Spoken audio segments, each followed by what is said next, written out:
Lucas capítulo 5, nós vamos ler Lucas capítulo 5, o versículo 25. Versículo 24, perdão. Lucas capítulo 5, versículo 24. Amém? Está aí já? Vamos lá. Ora, para que sabais que o Filho do Homem tem sobre a terra poder de perdoar pecados, disse ao paralítico: a ti te digo, levanta-te, toma a tua cama e vai para a tua casa. E levantando-se logo diante deles, e tomando a cama em que estava deitado, foi para a sua casa, glorificando a Deus. Amém, irmãos? Vamos orar. Pai querido, graças te damos pela tua palavra. Obrigado, Senhor, pelo privilégio e a oportunidade que o Senhor nos dá de mais uma vez a tua palavra ser comunicada a nós. Pai, que os nossos ouvidos nesta noite sejam desagravados, que o nosso coração esteja aberto e de alguma forma encontre no nosso coração terra fértil, terreno fértil, para que a tua palavra se cumpra tudo aquilo que ela traz. Em nome de Jesus, amém. Amém, irmãos? Amém. Sente-se aplaudindo o Senhor.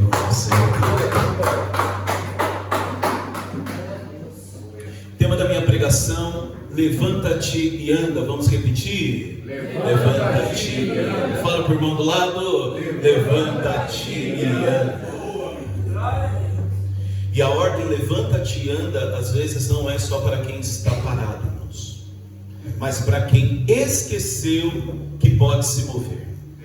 Às vezes a gente precisa de pessoas que vão chegar para nós e vão repetir isso: levanta-te e anda. Mesmo que você não esteja passando por nenhuma deficiência, nenhuma paralisia, tem momentos na nossa vida que o cristão precisa ouvir novamente: levanta e anda. Então essa palavra é para você nesta noite: levanta e anda. Amados irmãos, em Lucas capítulo 4 nós vemos Jesus sendo levado para o deserto pela força do Espírito, porque Jesus, ele não veio fazer a sua vontade, ele veio fazer a vontade do Pai.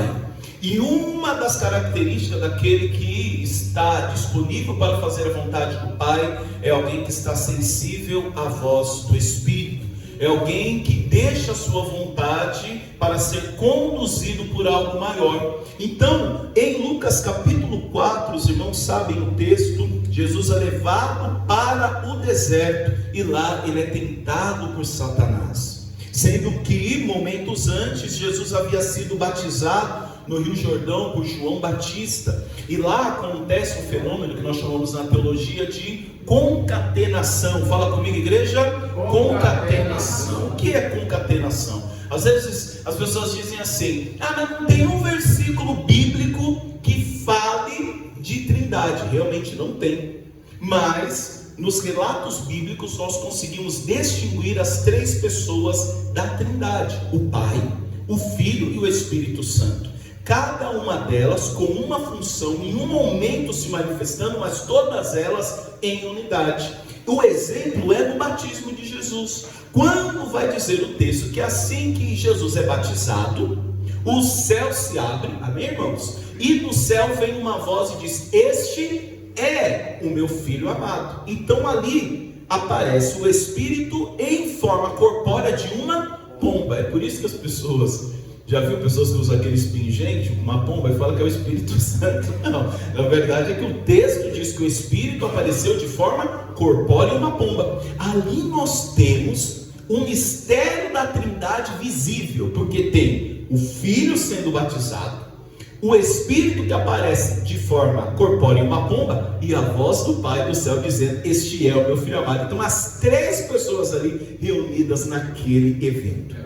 Jesus sai dali e vai para Nazaré. Fale comigo, Nazaré. Por isso que o nome é Jesus de Nazaré, porque o costume da época era que os nomes acompanhassem o lugar de onde você veio. Hoje nós estamos recebendo um convidado de luz, que é meu irmão. De onde você mora, Tiago? Parelheiros, Itapecerica da Serra. Se fosse na época de Jesus, seria Tiago de Parelheiro, Tiago da Tapecerica da Serra. Alex seria Alex de Hermelino Matarazzo, porque vinha o nome do lugar que a pessoa morava. E por isso que é Jesus de Nazaré. E aí fica a pergunta: pode vir algo bom de Nazaré? E essa pergunta pode ressoar nos dias de hoje. Pode vir algo bom de Parelheiros? Pode vir algo bom de Hermelino Matarazzo?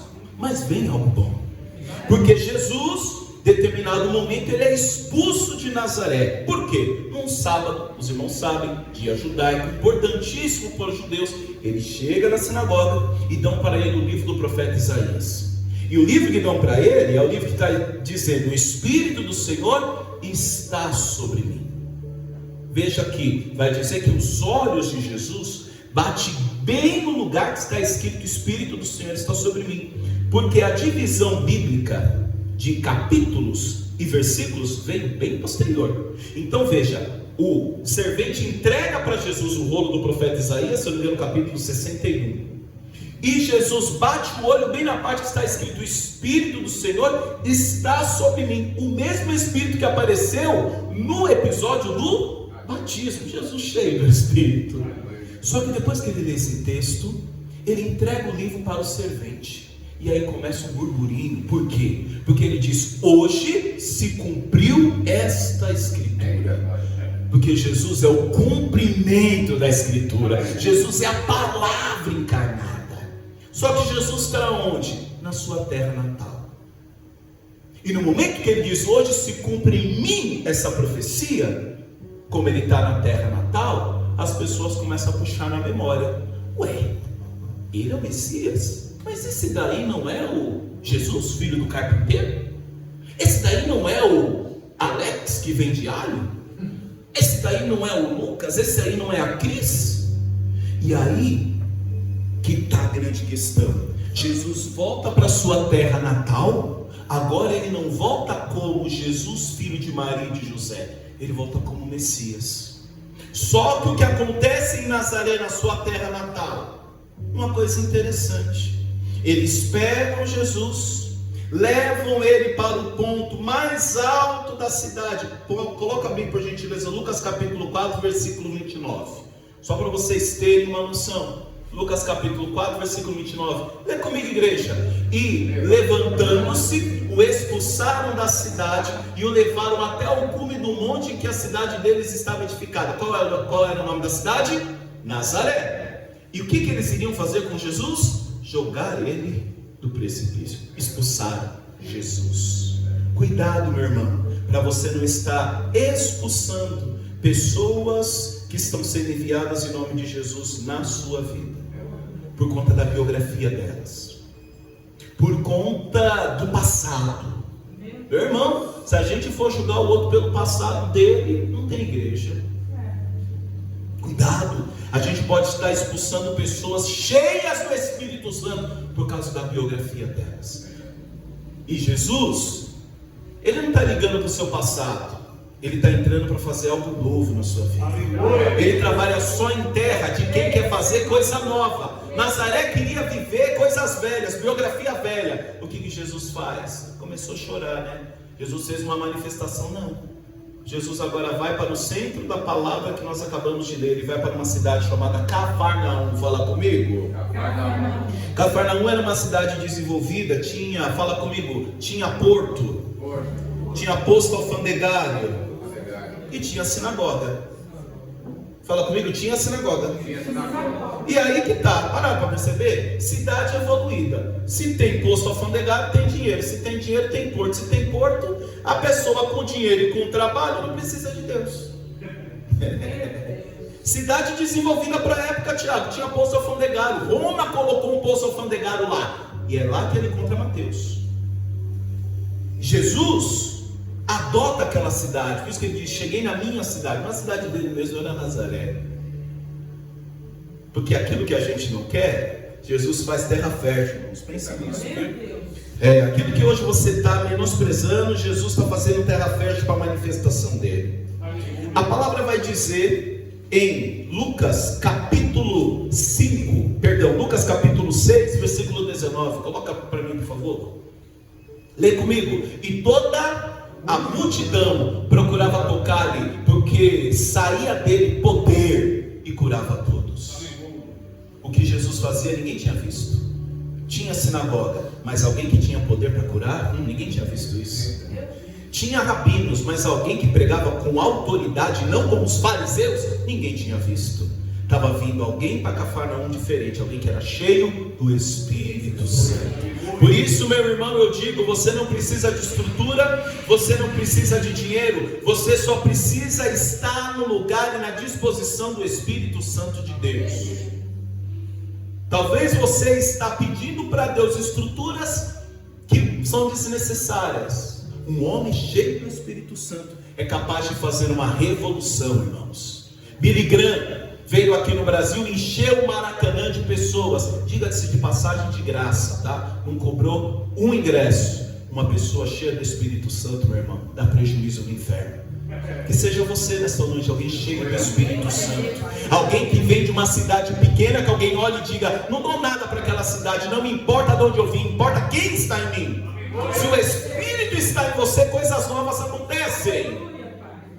Aleluia! Jesus agora chega e ele é surpreendido no capítulo 5 por um leproso. E o leproso, todo mundo sabe que doenças na época de Jesus eram atribuídas ao passado. Mais uma vez a biografia. Pega para mim aí, rapidinho, João capítulo 9, versículo 2. Vocês vão entender. João capítulo 9, versículo 2, e diz assim: e os seus discípulos lhe perguntaram, dizendo, Rabi, significa rabino, mestre, quem pecou? Este ou seus pais? Porque nascesse cego. Aí uma vez o Alex, a gente comentando essa palavra, o Alex trouxe algo muito interessante. Porque como é que é isso? Porque ele diz assim, torna a dizer, o judaísmo atribuiu o pecado ao pecado que os pais fizeram. Mas aqui é o caso de uma pessoa que nasceu cego. Aí eles fazem a seguinte pergunta: quem pecou? O pai? Tudo bem. Ou ele mesmo? Mas peraí, pecou no ventre da mãe? Não faz muito sentido, né? Não tem muito sentido essa pergunta. Então era assim que o judeu atribuía uma doença física, uma deficiência. Alguém pecou. E aí nós sabemos. Vai mais uma vez, o versículo 13 agora, dessa passagem, amor. Aí Jesus respondeu: nem ele pecou, nem seus pais, mas foi assim para que se manifestem nele as obras de Deus. Um grande problema nosso é ficar perguntando para Deus o porquê. Nós temos que perguntar o para quê. Para que você está nessa empresa que você não quer ficar? Para que você está nesse casamento que às vezes você reclama? Para que você está nessa congregação? Não é, chega de porquê. Criança pergunta porquê das coisas, porque está conhecendo, está crescendo. Agora adulto pergunta para quê. E quando é para quê, você está assumindo responsabilidade. A gente vive sempre perguntando por quê. Por quê? Por quê? Porque é coisa de criança. Já viu? Criança que come terra, criança que coloca dedo na tomada. Imaturo, menino. Quando você é adulto, você passa a ter uma maturidade e pergunta para Deus, não por quê, como uma criança mimada, mas pergunta: para quê, Senhor? Para que estou neste trabalho? Para que eu sou vizinho desta pessoa? Para que, Senhor? Então era desta forma que os judeus viam a doença. Lá em Levítico diz que os leprosos deveriam ficar no leprosário. Um belo dia, esse leproso cruza com um rabino, totalmente diferente dos outros rabinos. Esse rabino não mandou ele fazer nenhum ritual conforme a lei de Levítico. Esse rabino não falou para ele se apresentar para o sacerdote, porque Levítico diz que tem 3 tipos de lepra. Não sei se os irmãos sabem, está lá em Levítico descrito. E quem atestava a doença do povo era o sacerdote. Agora imagina a gente, hein, irmão? Se fosse nesse tempo, ter que atestar a doença, até questões sanitárias, os sacerdotes tomavam conta. Sabiam disso? O leproso não podia estar aonde ele estava, mas ele estava no lugar da bênção. Ele estava onde Jesus estava. Ah, querido, a mulher do fluxo de sangue não podia estar onde estava, mas ela estava no lugar onde iam resolver o problema dele. Jesus de Nazaré. Ele cura o leproso. Só que quando ele cura o leproso, ele fala para o leproso não falar para ninguém, mas se apresentar para o sacerdote. E aí, em casa eu fiquei pensando nisso, meus irmãos. Por Por quê? Porque essa cura não veio do judaísmo. Essa cura não veio da sinagoga. Essa cura não veio dos sacerdotes da época. Aí eu fico imaginando aquele sacerdote agora se apresentando no templo, não para fazer o ritual de purificação, mas para fazer o ritual de agradecimento e mostrar que agora ele está curado. E aí, irmã, eu fico imaginando o sacerdote olhando para aquele que outrora era leproso. Porque, deixa eu falar uma coisa aqui para vocês, meus irmãos, todo mundo sabe do seu problema. Todo mundo sabia que ele era leproso. Todo mundo sabe o que você passa. Essa conversa de que, eu perdi o seu número, faz tanto tempo que eu não falo com você. Mentira, as pessoas sabem o seu endereço, as pessoas sabem o seu telefone, conhecem o seu Instagram, as pessoas sabem. Todo mundo sabia que ele era leproso. Agora imagina aquele leproso entrando agora no templo, não mais para pedir um ritual para purificar e se apresentar purificado. Eu fico imaginando o sacerdote perguntando: quem te purificou? Quem te curou? E olha que Jesus não era da tribo de Levi e nem vinha de Arão.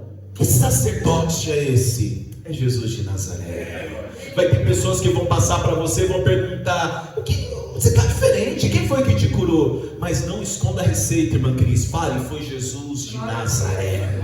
E por conta disso vai dizer o capítulo 5 de Lucas, ali no versículo 15, que a fama de Jesus se espalhou. A sua fama, porém, se propagava ainda mais, e ajuntava-se muita gente para ouvir e para se pôr, e para ser por ele curado de suas enfermidades. Bastou uma cura, bastou um sinal para uma multidão ir atrás de Jesus. É para isso que as igrejas estão abertas. As igrejas não estão abertas para o seu bel prazer. As igrejas estão abertas para isso, para ser um sinal de cura, para que as pessoas venham aqui, irmã Cris, ou vão na sua casa, vão na minha casa, e lá encontre palavras de cura, palavras de libertação, palavras de transformação. Encontre aquilo que o judaísmo não pôde oferecer, aquilo que só Jesus pode entregar. E a palavra aqui é fama, porque todo mundo quer fama hoje. Olha no seu Instagram, muita gente famosa, mas pouca relevância. Muita gente famosa, mas pouca gente feliz. Muita gente famosa, mas quanta gente descompensada, quebrada. Jesus era famoso porque ele era. Ele era. Jesus não precisou de uma roupa, Jesus não precisou se vestir de um personagem. Jesus não era dicotômico como eu, como você às vezes é. É uma coisa na igreja e fora é outra. Jesus era o que era. Dele manava vida, dele manava libertação, e aonde ele estava, ele libertava. Quem estava impuro passava por ele e ficava limpo. Se tinha paralítico, passava por ele e voltava a andar. Se tinha endemoniado, passava por ele e voltava a ser liberto, porque Jesus era o que era. Não era uma fantasia, não era uma mágica, não era um personagem como às vezes eu e você tomamos posse. Jesus estava agora famoso, porque ele era diferente. Talvez nós não estamos fazendo muita coisa no mundo físico, nem vou falar no mundo espiritual para não ofendermos, mas deve ser porque nós estamos fazendo o mesmo. Jesus fazia diferente. Olha o versículo agora 16 do capítulo 5, acorda, igreja. Vai dizer que mesmo com fama, ele porém retirava-se aos desertos e ali orava. Jesus não era o que era, por quê? Por conta da multidão. Ele era o que era porque ele tinha comunhão com o Pai. Lembra lá no batismo? Este é o meu filho amado. Não importava se tinha multidão ou não, ele ia para os desertos para falar com o Pai dele. A alegria de Jesus era estar com o Pai dele. Mesmo porque ele sabia que essa fama ia passar, né? Essa fama, em determinado momento, aquelas pessoas que estavam fazendo multidão, depois iam gritar: crucifica-o. Ele não, César. Cuidado, irmão. Cuidado com as escolhas que você faz para a sua vida. Tem coisa na nossa vida que não é luta não, viu? Tem coisa na nossa vida que não é batalha não, é consequência. Tem gente querendo Barrabás na vida e depois não está querendo enfrentar o cárcere. Meu irmão, o que é isso? Pastor, eu estou passando peleja. Peleja ou consequência? Pense o que você está plantando. Pense qual foi a semente que você jogou hoje, no dia de hoje. Pensa, o que você plantou no dia de hoje? Você tinha escolha de plantar ou não? Agora na hora de colher você não vai ter escolha não. Você vai colher. Gálatas, né? Não se deixe, não se deixe escarnecer, pois tudo aquilo que o homem plantou, certamente ceifará. Aleluia! Olha a história que meu irmão contou do rapaz que havia se convertido. Falou: pastor, eu me converti e até agora não acontece nada bom. O pastor falou: deixa eu falar para você aqui, mas ainda você está recebendo o saldo das coisas ruins que você plantou. Você plantou de bem e ainda está germinando. E aí Jesus tirava momentos para orar. Irmãos, com a fama vão vir muitas pessoas. Uma coisa que eu gosto sempre de dizer é que os motivos pelo qual nós nos reunimos como igreja são diversos. Amém? Amém. Tem pessoa que vem para a igreja como esses, querem ver milagres e prodígios, e não tem problema nenhum. Você tem que ir no lugar onde vai ter resolução para o seu problema. Amém? Agora, o versículo 17 diz que aconteceu que num daqueles dias estava ensinando, porque Jesus era mestre. Então Jesus ensinava, e estava ali assentados, falem comigo, fariseus e doutores da lei, que tinham vindo de todas as aldeias da Galileia e da Judeia e de Jerusalém, e o poder do Senhor estava ali para os curar. Olha que coisa, tem multidão. Se a gente for olhar para o grupo, o tipo de povo que estava ouvindo Jesus, Cíntia, era fariseus, doutores da lei. Todo mundo vindo de longe para ver o ministério de Jesus. Torna a dizer, alguém pregar como Jesus pregava? Ninguém. Alguém curar como Jesus curava? Ninguém. Nicodemos falou isso para Jesus. É inegável que os sinais que você faz não vêm da parte do Senhor. Nicodemos, chefe do sinédrio. Só que olha o que vai dizer ali. E o poder do Senhor estava ali para os curar os fariseus e os doutores da lei. Meu irmão, Jesus está aqui nesta noite e tem poder para curar todos, mas a decisão é tua. Talvez você está aqui só fazendo número. Talvez você veio aqui como um dos fariseus, doutores da lei, para dizer assim: deixa eu ver se esse Deus é isso mesmo. O fato de você estar na multidão não quer dizer que você é discípulo. Nem todos que estão na multidão, Lucas, querem ser curados. Nem todos que estão na multidão querem aprender com o mestre. A multidão é diversa. A multidão tem vários interesses. E aí a gente continua, versículo 18. E eis que uns homens, falem comigo, uns homens, transportavam numa cama um homem que estava paralítico, e procuravam fazê-lo entrar e pô-lo diante dele. Agora tem que ser espiritual. Levanta sua mão e faz assim: procuravam entrar e pô-lo diante dele. Esse relato aparece por 3 vezes em Mateus e Marcos, e eu escolhi Lucas. Lucas era médico, então Lucas é mais detalhista. Gosto do jeito que Lucas conta essa história. Por 3 vezes essa história é narrada. Porém, em nenhuma delas, perdão os pregadores que já pregaram essa palavra e atribuíram essa palavra a uma qualidade chamada amizade. Porque todo mundo que prega essa palavra fala: e eles tinham grandes amigos. O texto não fala que são amigos. O texto fala, está escrito no versículo 18: e uns homens.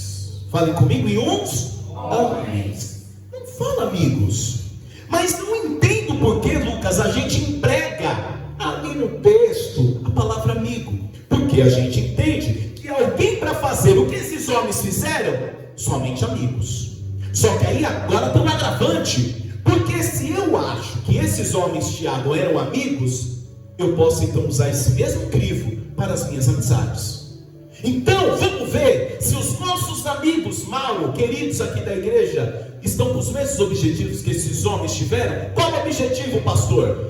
Será que os nossos amigos, irmã Cris, as pessoas que nós amamos, as pessoas que nós confidenciamos os nossos problemas, as nossas dificuldades, estão empenhadas em fazer o que eles fizeram? O que eles fizeram? Procurar fazê-los entrar na presença do Senhor e estar diante dele.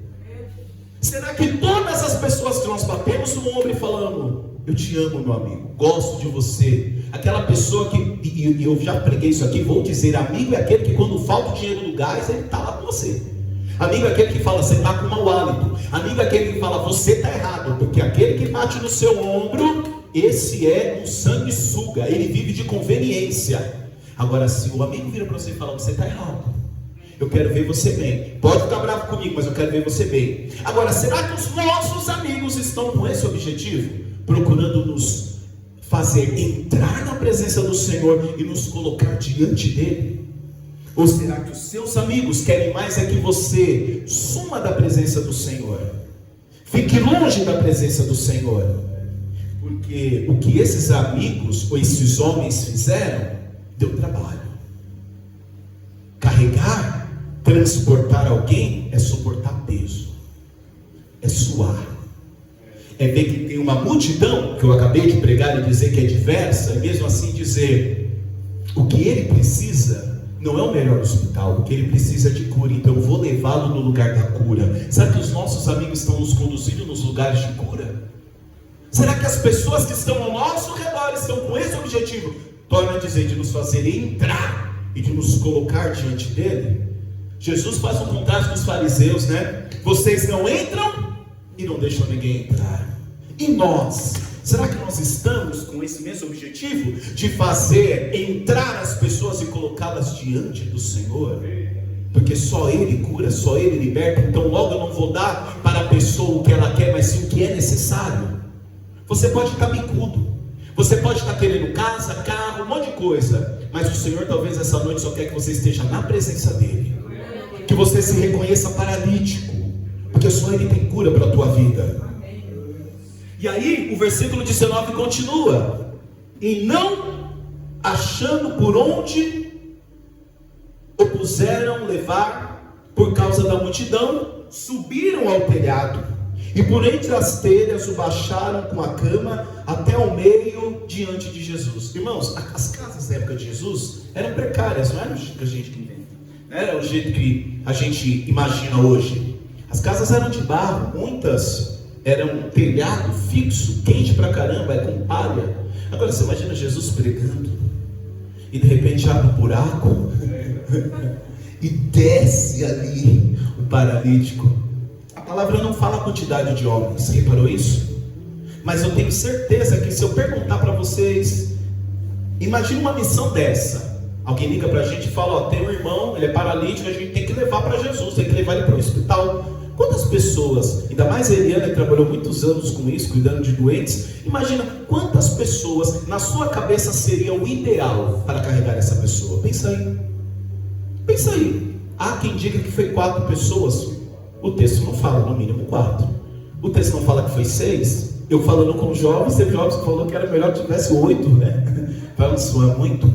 E às vezes é assim, irmãos. Às vezes Deus nos apresenta alguns desafios e a gente sempre vai pensar: Senhor, mas se o Senhor mandar mais 2, mais 4, eu faço. Lembra de Moisés? Vai lá falar com o faraó: mas eu sou homem de língua pesada. Meu irmão, se o Senhor te chamou para uma missão, Ele já te deu capacidades, ferramentas e força para resistir e fazer ela acontecer.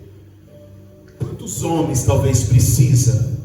Quantos dias mais de oração talvez precisa? Quanto esforço o seu precisa? O interessante é que eles não se deixam vencer pela multidão. A multidão para eles não é um empecilho. A multidão para eles não é uma dificuldade. Versículo 20, por favor. E diz: e vendo ele a fé deles.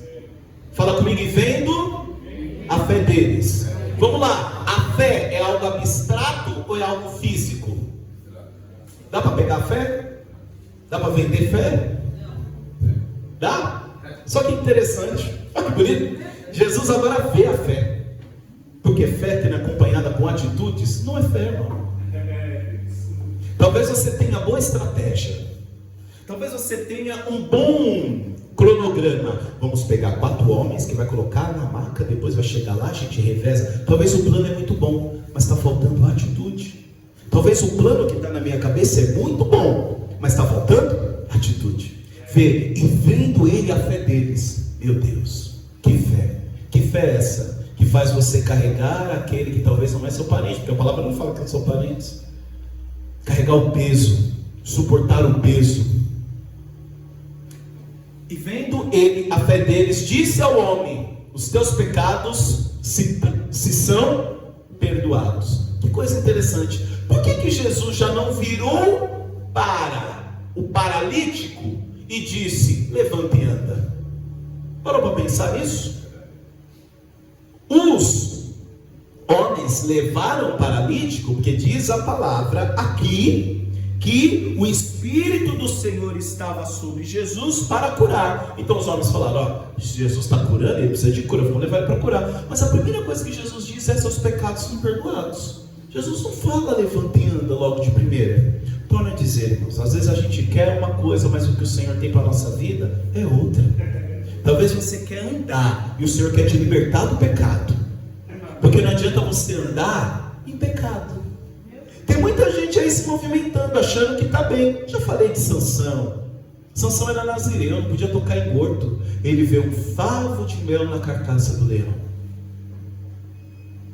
Irmão, o que tem de crente se lambuzando em favo de mel que está na carcaça morta? E Sansão come do favo, Tiago, e sai andando normal. O texto diz lá em Juízes, sai andando normal. O que tem de gente andando, caminhando, achando que está bem, mas precisa ser perdoado, precisa ser regenerado. E quando Jesus diz: os teus pecados estão perdoados, e quando ele diz os seus pecados estão perdoados, Jesus estava trazendo algo divino. Coloca para mim Isaías capítulo 43, versículo 25. Já vou encerrar, irmãos. Isaías capítulo 43, versículo 25. Olha lá: eu mesmo sou o que apago as tuas transgressões por amor de mim, e dos teus pecados não me lembro. Igreja, vamos ler juntos? Vamos lá? Eu mesmo sou o que apago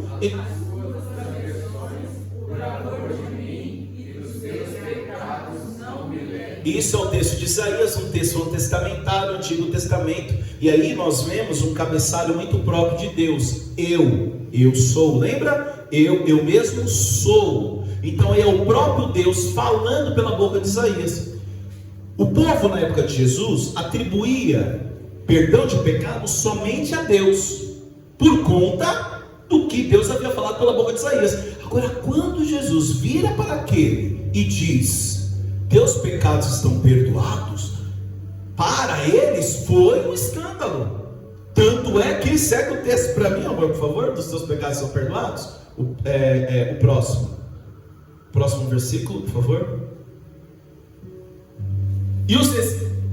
E os escribas fariseus começaram a razoar, dizendo: quem é este que diz que pode perdoar pecados, senão só Deus? Claro, com base em Isaías, só Deus podia perdoar pecados. Agora, quem é esse camarada aqui, que chega aqui perdoando pecado? Torna a dizer, as pessoas não estão preocupadas com o teu problema. O camarada está lá paralítico, eles estão bravos porque Jesus perdoou o pecado. A gente sentado aqui acha um absurdo, mas às vezes na igreja é do mesmo jeito. O que? Esse irmão chegou agora e já vai cantar? Não acredito não, ele está impuro. Você está limpo, né, santão, bonitão? Para o outro é todo o ritual de purificação. Para mim é graça, misericórdia e perdão. Não é? Para minha família é misericórdia.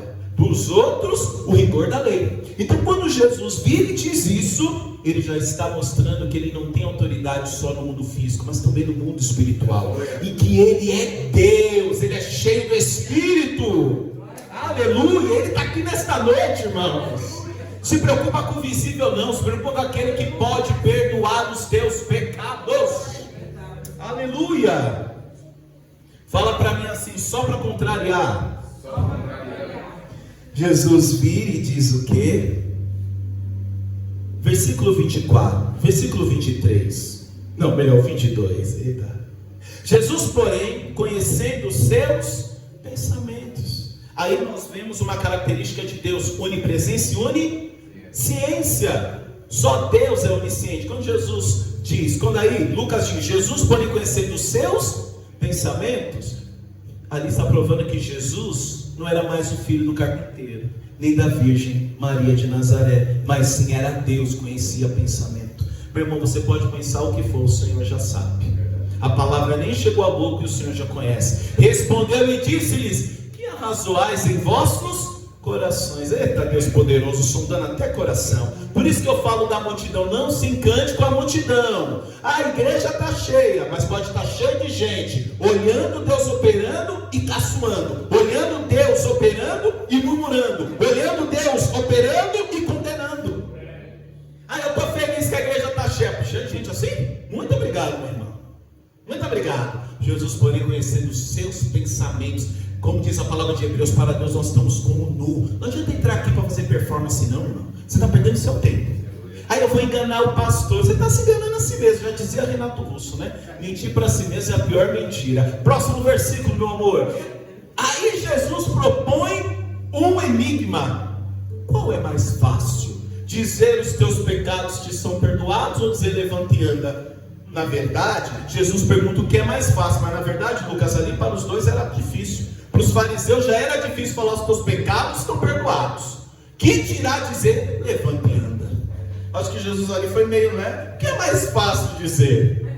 Eles não iam conseguir dizer nada. Nem teus pecados estão perdoados. Que dirá levanta e anda? Louvado seja Deus. Próximo versículo. Ora, para que saibais que o Filho do Homem, mesmo o Filho do Homem, sei que os irmãos aqui gostam de textos, né, escatológicos. Daniel fala de o Filho do Homem.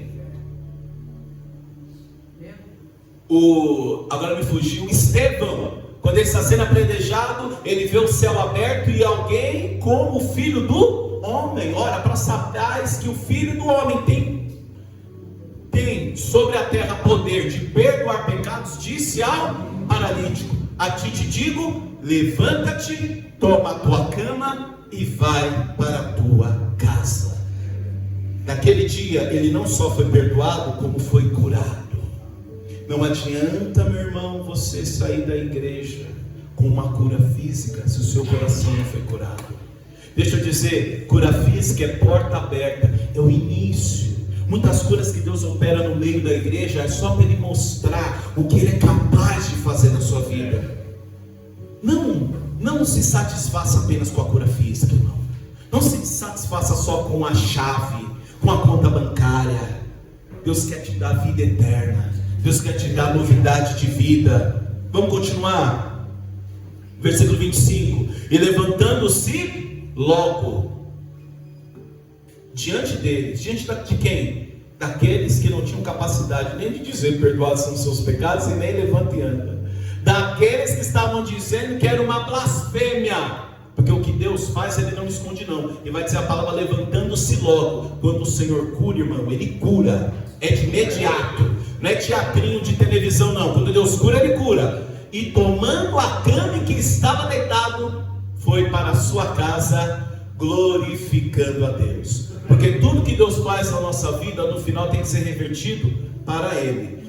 Tudo que o Senhor opera na nossa vida, no final, louvado seja o Senhor, glorificado seja o Senhor. Só que agora tem algo interessante. O Senhor fala para aquele que era paralítico, aquele que foi levado até Jesus por pessoas, diz para ele: tome a sua cama. E aí eu fico pensando, por que tomar a cama se ele não é mais paralítico?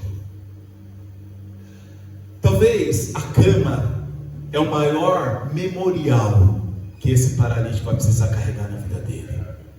Para ele lembrar que quando ele era paralítico, teve pessoas que tinham mobilidade normal e que ajudaram ele. Toma a tua cama para você não esquecer de onde você saiu, para você não perder o seu ponto de partida. Tem muita gente que hoje está curada, mas esqueceu de onde o Senhor tirou. Tem muita gente hoje curada, mas esqueceu da cama que jazia deitado há anos. Não esqueça de onde o Senhor te tirou. Por quê? Porque quando você encontrar alguém deitado numa cama, que você tenha autoridade no nome de Jesus também para dizer: tome tua cama, levanta e anda. Amém? Em nome de Jesus.